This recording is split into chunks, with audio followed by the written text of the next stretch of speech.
Përshëndetje gjithëve, kur do që jemi gati. Atë nëse mund të vazhdojmë. Pra, ishte edhe një vazhdim i radhës i seancës konstituive, sado e pabesueshme që mund të duket. Pra, kemi tashmë mbi 30 herë që deputetët e opozitës vinë në sallë dhe refuzojnë të kryejnë obligimin e tyre kushtetues, pra që të votojnë, të marrin pjesë në votim. Pra, askush nuk po kërkon nga ata që të votojnë në një mënyrë të caktuar, por të votojnë. Sepse me mos votim ata po e shkelin kushtetutën dhe interpretimin e gjykatës kushtetuese të vitit 2014, i cili thotë që deputetët janë të obliguar të gjejnë zgjidhje për konstituimin e kuvendit.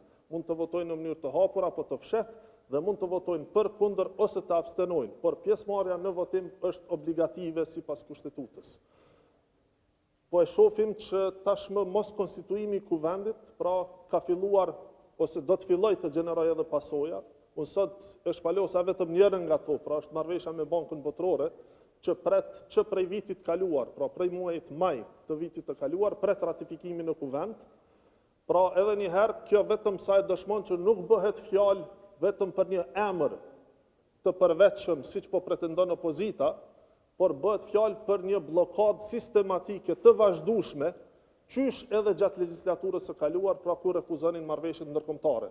Nëse tani qenë ka problem konstituimi për shkak të një emri të përveçshëm, cili ka qenë problemi legjislaturën e kaluar, kur kuvendi ishte funksional, por opozita refuzonte të merrte pjesë në votim, apo votonte kundër marrëveshjeve ndërkombëtare. E kemi rastin konkret, pra mbi 90 milion euro me Bankën Botërore, marrëveshje tepër e favorshme që nuk e ka asnjë shtet tjetër në rajon.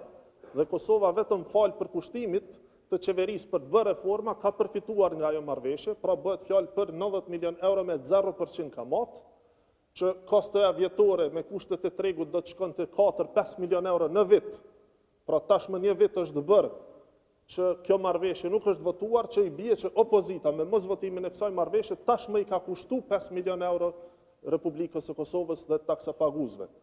Ka dhe marrëveshje të tjera, pra kur jemi tek çështja energjetike, sepse kemi pa që opozita është bërë mjaft aktive, është edhe një marrëveshje tjetër që pret për investimin në parkun solar në Kek.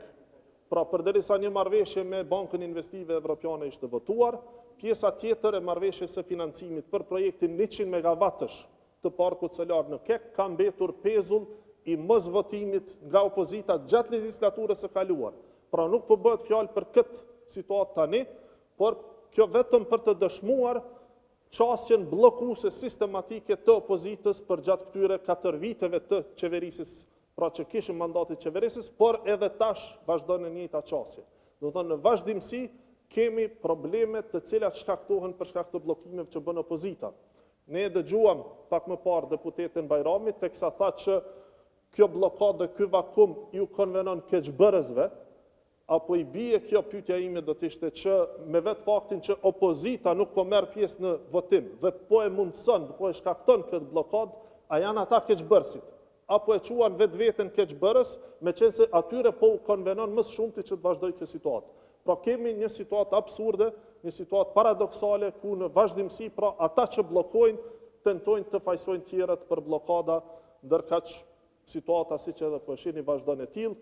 Uroj dhe besoj që së shpejti pra që të kemi një mendim apo gjykim edhe nga gjykata kushtetuese në lidhje me çështjen që tashmë është adresuar, që të rikonfirmohet pra që votimi i fshehtë, ashtu siç ishte thënë në vitin 2014, pra që votimi i fshehtë është njëra prej mënyrave që duhet të shfrytëzohet nga deputetët dhe uroj dhe shpresoj pra që nuk do të ketë diktat dhe shkelje të kushtetues e të ligjeve, pra nga kryesuesit e partive opozitare, të cilët siç edhe kemi dëgjuar tashmë kanë tendenca autoritare, pra që ti detyrojnë deputetët e tyre të fotografojnë apo ta shfaqin votën në publik, votën e fshehtë, pra që do të ishte shkelje ndaj gjitha parimeve demokratike. Që edhe dini ne tashmë disa herë kemi tentuar që në forma të ndryshme të krijojmë kushte apo të hapim dyer të bashkëpunimit në mënyrë që të ketë konstituim të kuvendit. Duke filluar nga ftesat e mëparshme, pra ku kemi ftuar gjitha partitë, ose spaku 2 subjekte tjera të mëdha, meqense këto janë përfaqësues në kryesinë e kuvendit, pra kanë postet e nënkryetarëve, kushtetuta e parashet të tillë, pra duhet që 3 partitë më të mëdha parlamentare duhet të bëhen bashkë dhe të mundsojnë konstituimin e kuvendit. Pra kemi bërë ftesë ndaj tyre, kemi ofruar edhe bashkëpunim. E dini, kur kemi bërë ftesë pra që të bashkohen dhe të mundsojmë konstituimin e kuvendit. LDK-ja ka thënë që duhet marrëveshje politike për bënë një gjatë tillë dhe madje as që kanë ardhur në ato takime. U kemi ofruar edhe marrëveshje politike, prap kanë refuzuar dhe kushti i tyre i vetëm është që ata vinë në qeveri vetëm nëse edhe PDK-ja vjen me ta. Për neve kjo për momentin është e papranueshme siç e dini, sepse konsiderojmë siç e ka thënë edhe kryeministri që duhet ka ende hapësirë për reforma në kuadër të Partisë Demokratike, edhe s'paku një mandat, ndërkaq bashkëpunimin ne kemi ofruar të sinqert, por kanë refuzuar që diskutojnë edhe për marrëveshje politike. Pra shihni që në vazhdimsi të gjitha tentativat tona për të arritur një rezultat të tillë janë refuzuar ose kanë hasur në cinizmin e partive opozitare, të cilat pra refuzojnë që të marrin pjesë dhe të kryejnë obligimin e vet kushtetues për të votuar. Ne tashmë i kemi pa përgjigjet e tyre, pra të partive opozitare, madje ata na referojnë dhe na drejtojnë që të mos i ftojmë më, sepse kanë dhënë tashmë përgjigjen e tyre. Domethënë, në anën tjetër refuzojnë të marrin pjesë në çfarëdo bashkëpunimi apo mundësie që do të zhbllokonte situatën, dhe në anën tjetër pra tentojnë të fajsojnë lëvizjen vetëvendosje, grupin parlamentar lëvizjes vetëvendosje, si subjekti i cili po refuzon pra që të konstituojë kuvendin, kur ne jemi të vetmit që po votojmë për. Tash, akuza dhe kundërakuza mund të ketë, pra po besoj kjo është çështje edhe e partive politike, megjithatë ju si media do duhej që të mos kufizoheni vetëm në paraqitjen e akuzave dhe kundërakuzave. Pra nuk mund të thuhet që nëse dikush thotë po rrezon dielli sot, e dikush tjetër thotë po bie shi, pra që dyja të paraqiten si të vërteta. Njëra mund të jetë e vërtetë, por jo të dyja. Domethënë, kjo është esenca, pra që e vërteta duhet mbizotëroj. Sepse mund të ketë edhe akuza, siç e kemi dëgjuar, por që janë të pabazat dhe të pavërteta. Ne çdo herë pra kemi treguar gatishmëri duke propozuar edhe votimin e fshehtë. Pra nëse po refuzojnë që të ketë dakordim politik të 3 subjekteve më të mëdha për të konstituuar kuvendin, nëse po refuzojnë që të ketë marrëveshje politike edhe për bashkëqeverisje, atëherë s'paku ta kemi votimin e fshehtë si mundësi ku deputetët opozitar, partive opozitare pra të jenë të lirë ta shprehin vullnetin e tyre. Pse qenë ka kaq problematike pra që të shprehet vullneti i lirë e deputetëve? Pse kanë frikë pra liderët e partive opozitare nga deputetët e tyre? Pse ka kaq shumë mosbesim ndaj deputetëve të tyre saqë detyrohen të thonë se duhet ta fotografoni votën apo ta shfaqni para kamerave për të na dëshmuar se ju keni votuar siç u ka thënë partia? Pra, kjo është pyetja që do duhet të bëhej ndaj opozitës, ndaj deputetëve të cilët vinë këtu çdo seancë dhe nuk marrin pjesë në votim. Unë nuk e kuptoj edhe pse vinë. Sa po u përgjigja? Sa po u përgjigja? Pra ne, megjithatë, alternativat për të vepruar janë edhe të kufizuara, nuk është se ka pafundësisht alternativa. Ne tashmë kemi ofruar çdo mundësi sa i përket zgjidhjes së ngërçit. Njëra prej mënyrave është votimi i fshehtë, pra le të konsumohet kjo, le të konsumohet votimi i fshehtë dhe pastaj mund të shohim se cila do të jetë rrugëzidhja tjetër. Por tashmë, pra siç edhe dini, situata është bllokuar tek votimi i komisionit për votimin e fshehtë. Pra nuk është as votimi për kryesinë e kuvendit në rend, fillimisht. Pra është votimi për komisionin për votim të fshehtë, i cili pra po refuzohet me mos pjesëmarrje nga partitë opozitare. Sa i përket pyetjes parë, pra se kur ne do të bëjmë një lëvizje, siç e dini tashmë ka një lëndë të dorëzuar në gjykatën kushtetuese nga subjekti AK me disa deputetë të tjerë, dhe po presim, edhe aty është shtruar pra çështja se a mundsohet apo a do duhet të përdorej votimi i fshehtë. Dhe po presim, pra është një çështje e cila tashmë gjykata kushtetuese ka në trajtim dhe ne presim konfirmimin e asaj që është thënë në vitin 2014. Pra që votimi i fshehtë është njëra prej metodave dhe mënyrave se si deputetët mund të votojnë për gjetur zgjidhje për dalë nga ky ngërç.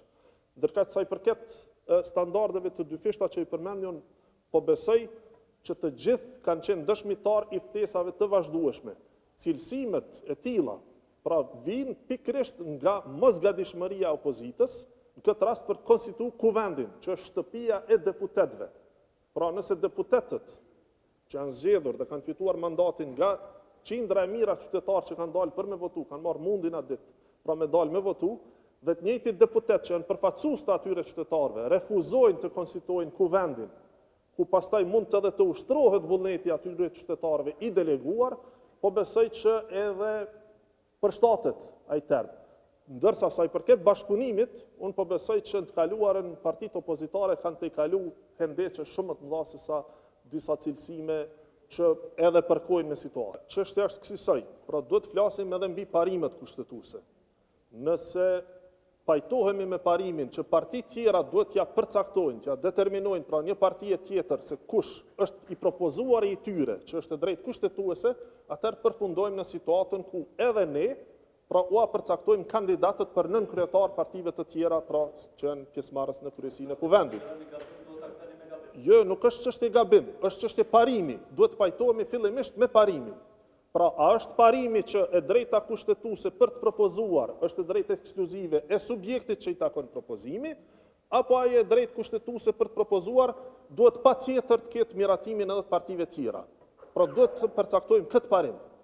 Dhe nëse pajtohemi për këtë parim, pra duhet pajtohemi gjithë, por jo në situatën ku ata thonë që për nënkryetar s'keni pse të përziheni, ndërkaq pozitën e kryetarit ne ua përcaktojmë. Pozitën e kryetarit e ka përcaktuar votuesi. Pra me momentin që ia ka dhënë mbi 42% partisë fituese, pra në këtë rast si fituese e zgjedhjeve të fundit, që është lëvizja vetëvendosje. Dhe këtu nuk ka çështje për diskutim, pra vlen parimi që propozuesit i takon pra të caktoj edhe personin që mendon se është më i përshtatshëm.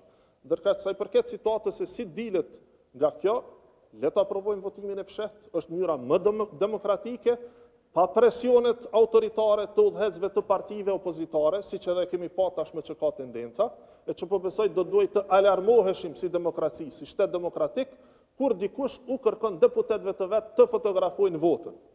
Pra kjo është skandaloze. Jo, nuk është fjala për para të njëjta, ajo për çfarë kam shkruar unë sot ka të bëjë me projektin me Bankën Botërore. Pra janë 90 milion euro para nga Banka Botërore që janë alokuar Kosovës me 0% interes, kushtet cilat çdo shtet do dëshironte të kishte.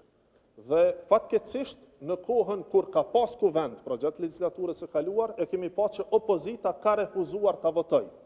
Ndërkaq sa i përket programit apo planit të rritjes për Bashkimin Evropian, ose që kemi me Bashkimin Evropian, është ajo çfarë ka fol zëvendës kryeministri Besnik Bislimi, ajo është PAKO, e cila parasheh një plan të rritjes për gjithë shtetet e Ballkanit Perëndimor. Ne si Republikë e Kosovës në fakt kemi qenë të parët që kemi dorëzuar planin e reformave. Sa i përket qoftë qeverisë, Kurti, qoftë edhe kuvendit në legislaturën e kaluar, nuk është se ka pas ndonjë pengesë. Pra përkundrazi kanë qenë disa vonesa tek Komisioni Evropian deri në miratimin e asaj pakoje, por ja që tash që është miratuar, ne nuk kemi kuvend të konstituar për shkututje. Domethënë ka ndodhur një mos përshtatje e situatës ku edhe ne kemi kuvend edhe atje është miratuar. Përndryshe, sa i përket Bankës Botërore, problemi është që nga maji i vitit të kaluar, marrëveshja ka qenë në kuvend, nuk është votuar nga opozita, është refuzuar, dhe tani kemi situatën ku nëse deri në shtator, pra, nuk ratifikohet marrëveshja në mënyrë që Kosova të përfitoj këto 90 milion euro, rrezikojmë që këto para pra Banka Botërore t'ja alokojë një shteti tjetër që janë më të gatshëm.